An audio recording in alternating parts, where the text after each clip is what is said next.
I was raised by the priests and religious of this diocese, and they very much formed my spirituality and my relationship with Jesus Christ. It awakened in my soul when I was around 12 years old. And that was the first time I actively started thinking about the priesthood of Jesus Christ. For me, it's actually started in 4th grade. I used to play Mass a lot. I had a little missal, and I loved doing weddings. As a family, we prayed the rosary together every evening. We went to church on Sunday. I attended Sunday school. My mother taught Sunday school. The desire for the priesthood was already pretty strong when I arrived in the States.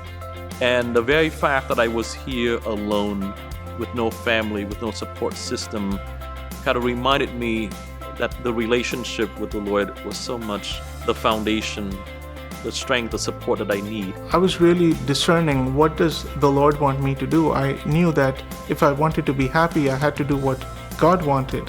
I really felt the Lord saying, I want you to serve me as a priest. The Lord calls each person differently. Our main thing is that our heart has to be disposed to listen to the voice of Christ, and that could take 5 or 10 years, and that can take a second, depending on what the Lord wants. A priest is called to be an alter Christus, another Christ, and I always have to keep in mind that people approach a priest seeing Christ in him. And so my job is to be there for them, to give them that compassion, that mercy, that love. Within a week, I helped with a proposal. I helped bury 2 infants. I helped celebrate a wedding. And all throughout the weeks, I was so emotionally drained, but realizing that somehow God had used me to be there for His people. The priest is one of the only people on the planet, I feel, that can live an entire lifetime in one day. To go from a baptism, to anoint someone, to a wedding, to a funeral. And you're welcome in all those places because you're a priest of Jesus Christ.